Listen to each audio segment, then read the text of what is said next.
In this first screencast, we're going to take some time to talk about some just very bare bones basic chemistry definitions that will allow us to use a new vocabulary as we go down this journey learning about chemistry in general. So our most basic question is, what is matter? Matter, as it pertains to chemistry, is anything that has mass and occupies space. Has mass and occupies space. And all matter is made up of one of two things. We break all matter down into two most simple groupings. The first is what are called atoms. Now, atoms and molecules. Atoms are the smallest unit of an element, having all the characteristics of that element. So I talk about atomic sodium. Atomic sodium is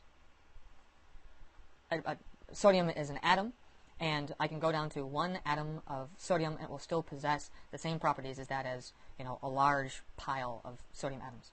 So if I take small groups of atoms, I take a group of like or different atoms and put them together, I have what's called a molecule. So for example, H2O is a molecule of water. It contains 2 atoms of hydrogen and 1 atom of oxygen.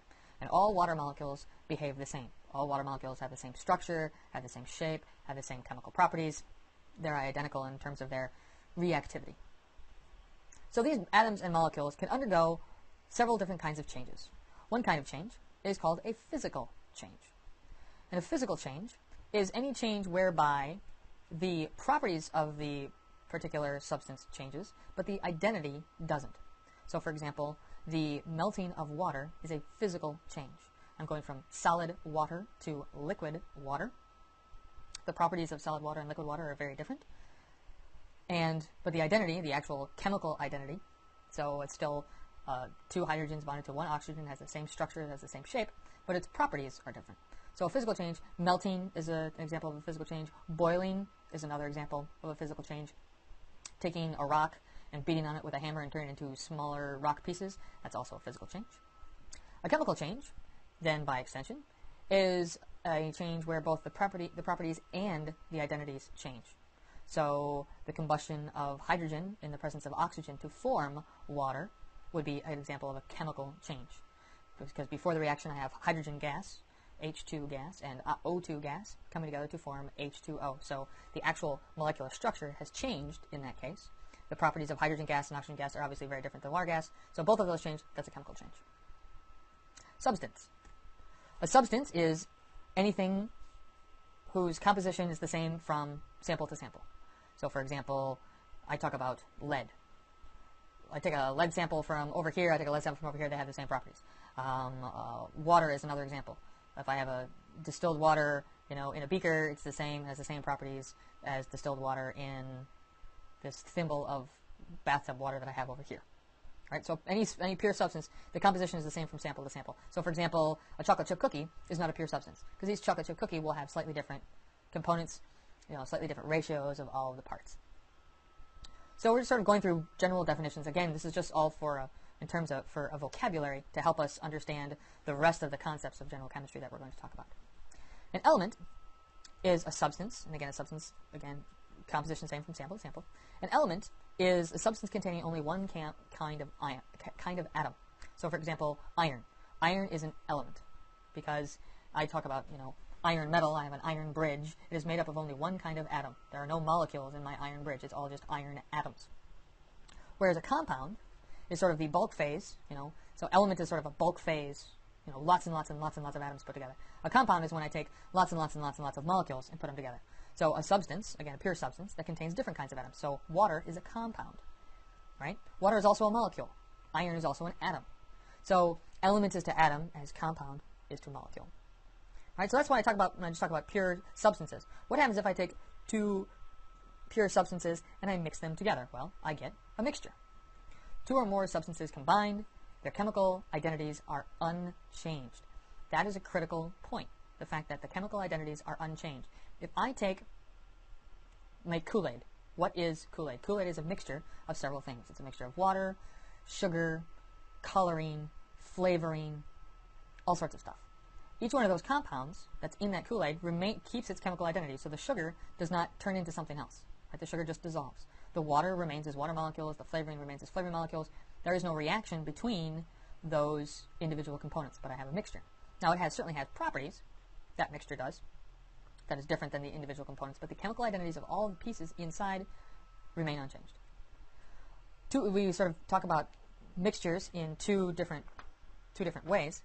We talk about homogeneous mixtures. In homogeneous mixtures, we have the same composition throughout the entire mixture. So, for example, Kool-Aid is a good example of a homogeneous mixture. You have the same ratio of sugar to flavoring to color to sweetener. The composition is the same throughout. So another way of thinking about it is the first sip of Kool-Aid tastes the same as the second sip of Kool-Aid. A heterogeneous mixture is one where the properties will vary in the mixture. The composition is not the same throughout. So, for example, a good example of a heterogeneous mixture is a chocolate chip cookie. Depending on where I take the sample of the cookie, I might be taking a sample that contains a chocolate chip, or I might be taking a sample that doesn't contain a chocolate chip. So it'll vary. Concrete is another good example of a heterogeneous mixture. In some parts of the concrete, I've got big rocks, and in some cases I don't have any aggregate, and it varies depending on where I'm looking. So when something is well mixed, it's a homogeneous mixture. So all of these, we talk about that matter is made up of atoms and molecules, and I can make pure substances, and I can mix them together and make mixtures. What is the state of these pieces of matter? Well, there are 3 states of matter that we talk about in chemistry. Now, truth be told, there are 4 states of matter. We're going to talk about 3. The 4th, which actually makes up 99% of the universe, we are not going to deal with because we don't deal with it on a day-to-day basis, and that's called plasma. The 3 states of matter that we are going to talk about are the ones that you have learned since you were a small boy or girl in elementary school, and those are solids, liquids, and gases. Now, solids, given the symbol lowercase s. Some properties of solids is that they have a definite shape, they are rigid, and they are not compressible. Definite shape, rigid, not compressible. So, a block of wood has a certain shape, it's relatively rigid, and you can't compress it. All right? Everybody has a pretty fundamental understanding of what a solid is. Liquid, given the symbol lowercase l, has a definite volume, but its shape is not rigid. The shape will actually conform to that of the container. So if I have 100 milliliters of water, I put it into a beaker, that 100 milliliters of water will take on the shape of the beaker. If I pour that 100 milliliters of water out onto the countertop, the water will take the shape of the countertop. We call this, things that do that, fluids. The other thing about liquid is it is also not compressible. That's the whole concept of hydraulics. Hydraulic presses and what you're doing is you're basically putting liquid into a cylinder, and because the liquid cannot compress, it will actually push the cylinder up. And the third kind, again, is gas, given the symbol lowercase g. And then by these definitions, a gas has no fixed volume or shape, in the same sort of vein of these discussions. All right, so these are the most bare bones definitions of solids, liquids, and gases. Let's talk a little bit more about the properties of these 3 phases of matter. So for solids, the molecules are relatively rigid. The atoms inside the actual compound will actually vibrate a little bit, but they pretty much retain their general location. They vibrate a little bit. How do we go from a solid to a liquid? Well, what we do is we heat it up to a point where it melts. Now, when we have a liquid, and if we think about the solid, that the molecules are moving, just sort of vibrating just a little bit, and of course, this vibration is greatly enhanced. And so when we're looking at the solid, it doesn't move very much, or it doesn't move at all. Whereas in a liquid phase, the molecules are still very, very close to each other, and they're still sort of on top of each other, but they're moving around a lot more. And it's because they're moving around a lot more that allows them to be more fluid, and they take on the container. But there's still very little space in between the molecules, so I can't compress them very much. Right? So that's the fundamental difference between solids and liquids. The third state of matter, however, gas phase, is much, much different. In the gas phase, the atoms are very, very far apart from each other. They essentially have no understanding and not even looking at the other atoms in the compound. There's a whole lot of space in between them. They act independently. And as you can see, because there's so much space, if I were to compress the system, it would be very easy for me to do that because all I'd be doing is removing the empty space in between the individual atoms. Okay? A couple more simple definitions. Fluid. Gases and liquids are fluids. I've already sort of mentioned this. Gases and liquids are fluids. And a fluid is anything that fits the volume of the container. Right? So I pour 100 milliliters of water into a beaker. The water will conform to the shape of the beaker. Liquid water. Gases If I blow some gas into a particular room, the gas will fill out the room and go to each one of the corners, so it will take on the shape of the container, unlike solids. So these gases and liquids have what are all these compounds, all these pieces of matter have properties. And we break these properties up into big groups. One of those properties is what's called a physical property. A physical property. And yes, physical property is sort of tied to physical change. The two words are not completely opposed to each other. They are very, very similar. A physical property is any property that can be measured without changing the identity of the substance. So, for example, color is a physical property. Odor is a physical property. Density is a physical property. Melting point is a physical property. Boiling point is a physical property. Right? When we boil water, we're taking it from water liquid to water gas. The identity does not change in the water, but and so that's a physical property. The temperature at which it boils is a physical property because to measure it, I don't have to change its identity. To determine the density of a substance, I don't have to change its identity. So that's a physical property. A chemical property, however, is one that actually requires a change in identity. So a good example of a chemical change is flammability. For me to determine if something is flammable or not, I must actually burn it. When I burn something, its chemical identity changes.